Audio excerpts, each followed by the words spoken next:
നമസ്തേ, എല്ലാവർക്കും പ്രണാമം. ജൂൺ 21 അന്താരാഷ്ട്ര യോഗ ദിനമാണ്. 2014 ജൂൺ 21 നമ്മുടെ ആദരണീയനായ പ്രധാനമന്ത്രി മോദിജി ആവശ്യപ്പെട്ടതിന് പ്രകാരം ഐക്യരാഷ്ട്രസഭ അന്താരാഷ്ട്ര യോഗ ദിനം ആയിട്ട് പ്രഖ്യാപിക്കുന്നത്. അന്ന് മുതൽ ഈ 11ാം വർഷത്തിലേക്ക് നമ്മൾ കടക്കുമ്പോഴും എല്ലാ വർഷവും ജൂൺ 21 അന്താരാഷ്ട്ര യോഗ ദിനമായി ഭാരതത്തിൽ മാത്രമല്ല ലോകമെങ്ങും കൊണ്ടാടുകയാണ്. യോഗ എന്ന് പറയുന്നത് വളരെ ശക്തമായ ഒരു ശാസ്ത്രമാണെന്ന് നമുക്കറിയാം. ഇന്ന് ലോകമെമ്പാടും ജാതി മത വർഗ വർണ്ണ സ്ത്രീ പുരുഷ വ്യത്യാസമന്യേ രാഷ്ട്രഭേദമന്യേ സകല മനുഷ്യരും ഉപാസിക്കുന്ന അതിശക്തമായ ഒരു ശാസ്ത്രമാണ്, ഒരു ആരോഗ്യ പരിപാലന ശാസ്ത്രമാണ് യോഗ എന്ന് പറയുന്നത്.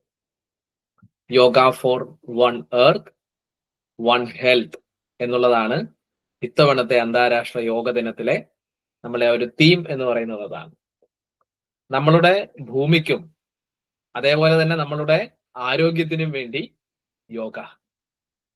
എത്ര മഹനീയമായ ഒരു ആശയമാണെന്ന് ആലോചിച്ച് നോക്കൂ. നമ്മളെല്ലാവരും ജീവിക്കുന്നത് ഈ ഭൂമിയിലാണ്.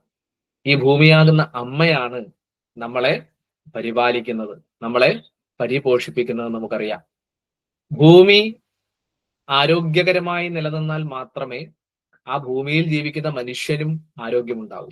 അപ്പൊ ഭൂമി ആരോഗ്യം എന്ന് നമ്മൾ പറയുമ്പോൾ ഭാരതത്തിന്റെ സനാതന ധർമ്മ സങ്കല്പം അനുസരിച്ച് ലോകം മുഴുവൻ ഒരു കുടുംബമാണെന്നൊരു സങ്കല്പമാണ്, വസുദൈവ കുടുംബകം. എല്ലാവർക്കും ശാന്തിയും സന്തോഷവും ആരോഗ്യവും സമാധാനവും ഉണ്ടാകട്ടെ എന്നുള്ളതാണ് നമ്മുടെ പ്രാർത്ഥനകളെല്ലാം തന്നെ. വേദോപനിഷത്തുകളൊക്കെ നമ്മൾ പഠിക്കുമ്പോൾ അത് കാണാൻ പറ്റും. ലോകാ സമസ്ത സുഖിനോ ഭവന്തു സംഘശ്ചത്വം സംവദത്തം, അല്ലെ, സർവേഷാം സ്വസ്ഥർഭവതു തുടങ്ങിയിരിക്കുന്ന എല്ലാ പ്രാർത്ഥനകളിലും ഞാനും എന്റെ കുടുംബവും മാത്രം സുഖിനോ ഭവന്തു, ഭാരതം മാത്രം സുഖിനോ ഭവന്തു എന്ന് നമ്മൾ പറഞ്ഞിട്ടില്ല. ലോകത്തിലെല്ലാം എല്ലാവരും ഈശ്വര സന്താനങ്ങളാണെന്നുള്ള ഏറ്റവും വിശാലമായ ആ ഒരു വീക്ഷണമാണ് സനാതനധർമ്മത്തിനുള്ളത്. അതിന്റെ ഭാഗമായിരിക്കുന്ന യോഗശാസ്ത്രത്തിനുള്ളത്. ഈ യോഗശാസ്ത്രം നമ്മൾ അറിഞ്ഞ് ആഴത്തിൽ പഠിച്ച് അത് ജീവിതത്തിൽ പ്രാപ്തമാക്കിയാൽ പൂർണ്ണമായ ആരോഗ്യം നമുക്ക് അതിൽ നിന്ന് നേടാൻ കഴിയും. നമ്മൾ ആദ്യം പറഞ്ഞതുപോലെ ഈ ഭൂമാതാവ് ഭൂമി അതുണ്ടെങ്കിൽ മാത്രമേ നമുക്ക് നിലനിൽപ്പുള്ളൂ. എനിക്ക് തോന്നുന്നു ഈ പ്രാവശ്യം ഈ ഒരു തീം അല്ലെങ്കിൽ യോഗയുടെ ഈ പ്രാവശ്യത്തെ ഹൈലൈറ്റ് ചെയ്യുന്ന ആ ഒരു വാക്യം നല്ലൊരു സന്ദേശം നൽകുന്നത് കൂടിയാണ്. കാരണം ഇന്ന് ഭൂമി വളരെ വളരെ വലിയ രീതിയിൽ തന്നെ ഭൂമി ചൂഷണം ചെയ്യപ്പെട്ടുകൊണ്ടിരിക്കുകയാണ്, അല്ലെ. മണ്ണും വെള്ളവും ആകാശവും ഭൂമിയിലുള്ള സസ്യജാലങ്ങളും മരങ്ങളും വൃക്ഷങ്ങളും വനങ്ങളും ഒക്കെ ഇന്ന് നാമാവശേഷമായി കൊണ്ടിരിക്കുന്ന ഒരു കാഴ്ച നമുക്ക് കാണാൻ കഴിയും. പലതരത്തിലുള്ള മലിനീകരണങ്ങളിലൂടെ മനുഷ്യൻ ഈ ഭൂമിയുടെ യഥാർത്ഥ ആ ശക്തി ചൈതന്യത്തെ ഇല്ലായ്മ ചെയ്യുകയാണ്. സനാതനധർമ്മത്തിലേക്ക് വരുമ്പോൾ ഭൂമാത എന്നാണ് പറയുക, അല്ലെ. ഭൂമിയെ സംരക്ഷിക്കുന്നവളായ ഭുവനേശ്വരി സങ്കല്പം പോലും നമ്മളെ സനാതനധർമ്മത്തിലെ താന്ത്രിക പാരമ്പര്യത്തിലുണ്ട്. ഭുവനേശ്വരി ദേവി, ഭൂമിയെ ദേവിയായിട്ടാണ് നമ്മൾ പറയുക, അല്ലെ. ഭൂമിയെ തൊട്ടു വന്ദിച്ചിട്ടാണ് ഒരു സനാതനധർമ്മ വിശ്വാസിയുടെ ഒരു ദിവസം തന്നെ തുടങ്ങുന്നത്. അമ്മേന്റെ പാദസ്പർശം ക്ഷമിക്കണമേ എന്ന വിധത്തിലുള്ള പ്രാർത്ഥനകളൊക്കെ നമ്മൾ കേട്ടിട്ടുണ്ട്. സമുദ്രവസനേ ദേവി പർവ്വതസ്ഥന മണ്ഡലേ വിഷ്ണുപത്നി നമസ്തുഭ്യം പാദസ്പർശം ക്ഷമസ്വമേ. അത്രത്തോളം നമ്മളുടെ പാരമ്പര്യം, നമ്മളുടെ സനാതനധർമ്മം, ഭാരതീയ ദർശനങ്ങള് ഭൂമിക്ക് എത്രത്തോളം പ്രാധാന്യം കൊടുത്തിട്ടുണ്ട്.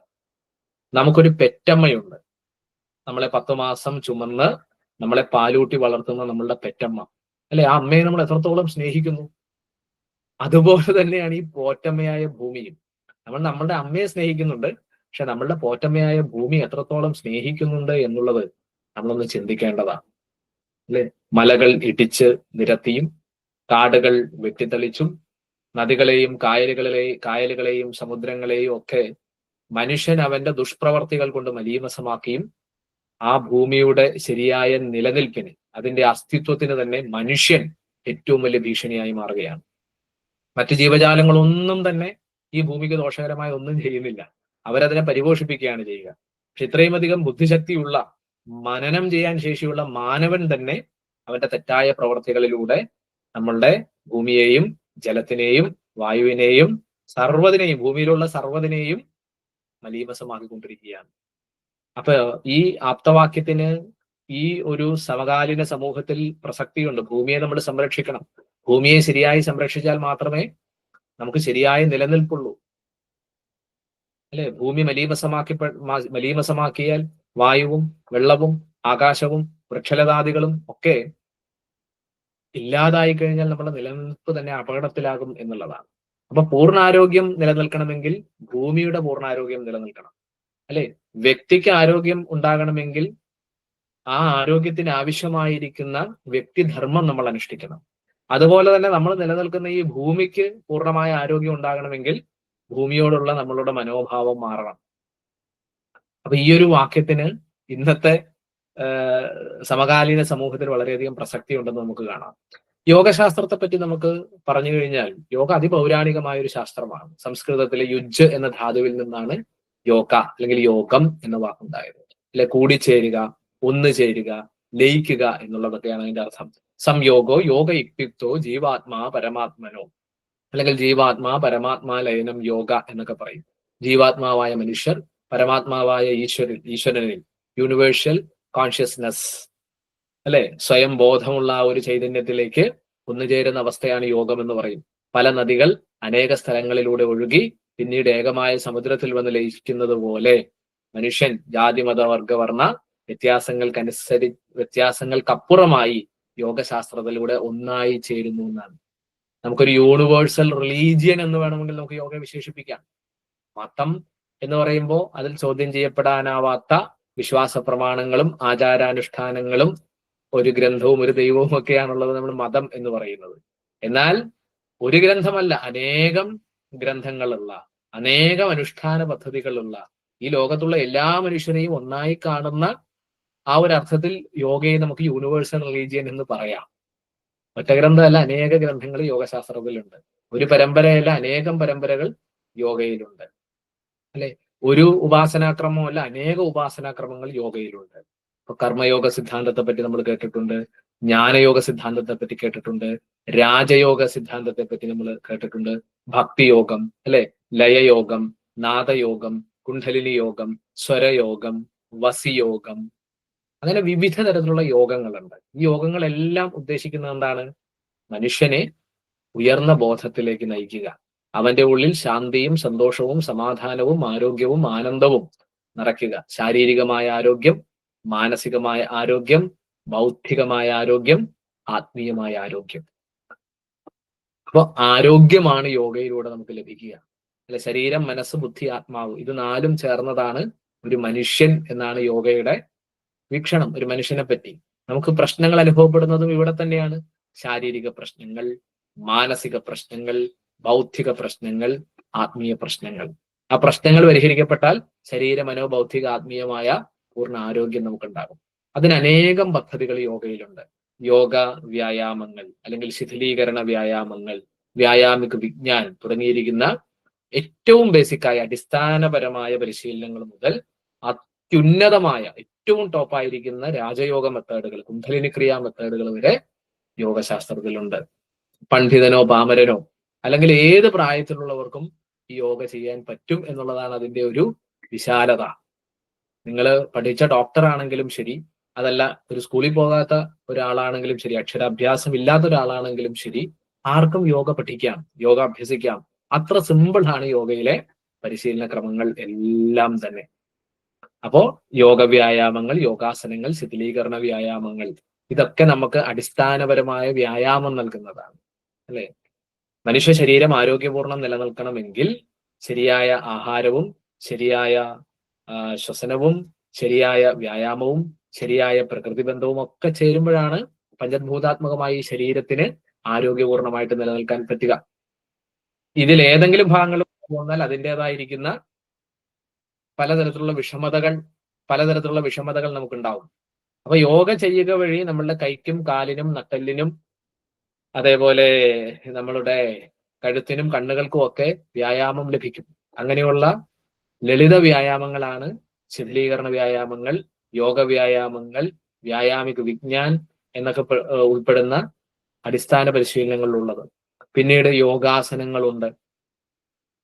വളരെ ലഘുവായ യോഗാസനങ്ങൾ മുതൽ വളരെ ഉയർന്ന ടൈപ്പായിട്ടുള്ള യോഗാസനങ്ങളുണ്ട്. ഇപ്പോ അർദ്ധമേരുദണ്ഡാസനം, മേരുദണ്ഡാസനം, അർദ്ധപവനമുക്താസനം, പവനമുക്താസനം, അതുപോലെ തന്നെ അനന്താസനം, ശലഭാസനം, ഭുജംഗാസനം, ധനുരാസനം, സർവാംഗാസനം, ശീർഷാസനം തുടങ്ങിയിരിക്കുന്ന അനേക തരത്തിലുള്ള ആസനങ്ങൾ നമുക്കുണ്ട്, യോഗാസനങ്ങൾ കാണാം. അതേപോലെ തന്നെ വജ്രാസനം, പത്മാസനം, വീരാസനം, സിദ്ധാസനം തുടങ്ങിയിരിക്കുന്ന മെഡിറ്റേഷൻ പോസ്ചറുകൾ പോലും, ധ്യാനം ചെയ്യുന്നതിനുള്ള ആസനങ്ങൾ നമുക്ക് യോഗയിൽ കാണാം. അതുപോലെ വിവിധ തരത്തിലുള്ള പ്രാണായാമ മെത്തേഡുകൾ യോഗശാസ്ത്രത്തിലുണ്ട്. നാഡീശുദ്ധി, അനുലോം വിലോം, 4 സ്റ്റെപ്പ് പ്രാണായാമം, കപാലഭാതി പ്രാണായാമം, സക്രിയ, ഭസ്ത്രിക, ഉജ്ജായി, ശീതളി, ശീത്കാരി, ഭ്രാമരി, സൂര്യ പ്രാണായാമം, ചന്ദ്ര പ്രാണായാമം, പിന്നെ അതിന്റെ തന്നെ ഹഠയോഗ പ്രാണായാമങ്ങളെ പോലെ തന്നെ ഏറ്റവും ഉയർന്ന രാജയോഗ പ്രാണായാമങ്ങൾ, കുണ്ഡലിനി പ്രാണായാമങ്ങള്, വസിയോഗ പ്രാണായാമങ്ങൾ, വശിയോഗ പ്രാണായാമങ്ങളൊക്കെ ഇതിൻ്റെ അകത്ത് ഉൾപ്പെടുന്നുണ്ട്. അതേപോലെ വിവിധ തരത്തിലുള്ള ധ്യാന മെത്തേഡുകളുണ്ട്. ശ്വാസധ്യാന മെത്തേഡുകള്, പ്രകാശധ്യാന മെത്തേഡുകള്, ത്രാടകയോഗ മെത്തേഡുകളൊക്കെ ഇതിൻ്റെ അകത്തുണ്ട്. അനേക തരത്തിലുള്ള പ്രാർത്ഥനാ വിദ്യകൾ, സങ്കല്പ ശാക്തീകരണ ക്രിയകൾ, മനസ്സിനെയും ബുദ്ധിയെയും ഒക്കെ ശാക്തീകരിക്കുന്ന അനേക തരത്തിലുള്ള പ്രാർത്ഥനാ വിദ്യകളും ഈ യോഗശാസ്ത്രത്തിൽ ഉൾക്കൊള്ളുന്നുണ്ട്. വിവിധ തരത്തിലുള്ള യോഗമുദ്രകള്, യോഗബന്ധങ്ങള്, അങ്ങനെ ചേർന്ന അതിവിശാലമായ ഒരു ശാസ്ത്രമാണ് യോഗ. യോഗയിലെ എല്ലാ പരിശീലനങ്ങളും നമ്മളെ ശാരീരികവും മാനസികവും ബൗദ്ധികവും ആത്മീയവുമായി ഉണർത്തുന്നതാണ്, ഉയർത്തുന്നതാണ്, വികസിപ്പിക്കുന്നതാണ്, പരിണമിപ്പിക്കുന്നതാണ്. യോഗ പഠിക്കുന്നതിന് പ്രത്യേകിച്ച് ഒരു ക്വാളിഫിക്കേഷൻ നിങ്ങൾക്ക് വേണ്ട. രാവിലെ ഒരു അരമണിക്കൂർ സമയമെങ്കിലും നിത്യവും മാറ്റിവെക്കാൻ തയ്യാറായാൽ ഏതൊരാൾക്കും യോഗ പഠിക്കാം. ഈ പറഞ്ഞതുപോലെ യോഗയിലൂടെ പൂർണ്ണ ആരോഗ്യം നമുക്ക് നേടാൻ പറ്റും. അങ്ങനെ പൂർണ്ണ ആരോഗ്യമുള്ള ഒരു മനസ്സിന്, ശാന്തമായ, സ്വസ്ഥമായ, ഊർജ്ജസ്വലമായ ഒരു മനസ്സിന് നമ്മളുടെ പോറ്റമ്മയായ ഈ ഭൂമിയെയും സംരക്ഷിക്കാൻ കഴിയും. ഇപ്പൊ യോഗയുടെ 2025 ആപ്തവാക്യത്തിൽ പറയുന്നത് പോലെ ആ ഭൂമിയെ സംരക്ഷിക്കാൻ, ഭൂമിയിലുള്ള എല്ലാ മനുഷ്യരെയും ഒന്നായിട്ട് നമുക്ക് കാണാൻ, അതേപോലെ യോഗയിലൂടെ പൂർണ്ണമായ ആരോഗ്യം നമുക്ക് നേടാൻ യോഗശാസ്ത്രത്തിന്റെ നിത്യവുമുള്ള അഭ്യാസം നമ്മളെ പ്രാപ്തമാക്കും. അപ്പൊ ഇതുവരെ യോഗ പഠിക്കാത്തവരാണെങ്കിൽ നിങ്ങൾ ഏതെങ്കിലും ഗുരുകുലങ്ങളിൽ നല്ല രീതിയിൽ യോഗ പഠിപ്പിക്കുന്ന ആചാര്യന്മാരിൽ നിന്ന് യോഗശാസ്ത്രത്തെ പഠിക്കാനായിട്ട് തയ്യാറാവുക. ജീവിതത്തിലെ ഏറ്റവും വലിയൊരു മുതൽക്കൂട്ടായിരിക്കും യോഗ. കാരണം എല്ലാ മനുഷ്യരും പലതരത്തിലുള്ള വിഷമതകൾ അനുഭവിക്കുന്നുണ്ട്, രോഗങ്ങൾ അനുഭവിക്കുന്നുണ്ട്, പ്രശ്നങ്ങൾ അനുഭവിക്കുന്നുണ്ട്. ശാരീരിക രോഗങ്ങളെ പോലെ മാനസിക രോഗങ്ങളും മാനസിക പ്രശ്നങ്ങളും ഉണ്ട്. അമിതമായ ടെൻഷൻ, അല്ലെ, പലതരത്തിലുള്ള മാനസികമായിട്ടുള്ള വൈഷമ്യതകൾ ഇന്ന് ലോകം അനുഭവിക്കുന്നുണ്ട്. ബുദ്ധി ശരിയായ രീതിയിൽ പ്രവർത്തിക്കാത്തത് കൊണ്ട്, ശരിയായ സമയത്ത് ശരിയായ തീരുമാനം എടുക്കാൻ പറ്റാത്തത് കൊണ്ട് ഉള്ള വിഷമതകള്, പഠിക്കുന്ന വിദ്യാർത്ഥികള്, ഉദ്യോഗാർത്ഥികള്, അതേപോലെ പ്രായമാകുമ്പോൾ പലരും നേരിടുന്ന ഓർമ്മക്കുറവ് പോലെയുള്ള പല വിഷയങ്ങളുമുണ്ട്. യോഗയിലെ പല ടെക്നിക്കുകൾക്കും, ഉദാഹരണം പറഞ്ഞാൽ പ്രാണായാമങ്ങൾ, നാഡീശുദ്ധി പ്രാണായാമം നിത്യവും ചെയ്തു കഴിഞ്ഞാൽ നമ്മുടെ മെമ്മറി പവർ നമുക്ക് കൂട്ടാൻ പറ്റും, അല്ലെ. നാദയോഗ പരിശീലനങ്ങൾ നിത്യവും ചെയ്തു കഴിഞ്ഞാൽ മെമ്മറി പവർ നമ്മളുടെ വർദ്ധിക്കും. നമ്മുടെ ബ്രെയിനിനെ മൊത്തം എനർജൈസ് ചെയ്യാൻ ഈ യോഗയിലെ ഈ പരിശീലനങ്ങൾക്കൊക്കെ സാധ്യമാണെന്നുള്ളതാണ്. അങ്ങനെ ബൗദ്ധിക ശേഷി വർദ്ധിപ്പിക്കാനായിട്ട് യോഗ കൊണ്ട് സാധ്യമാണ്.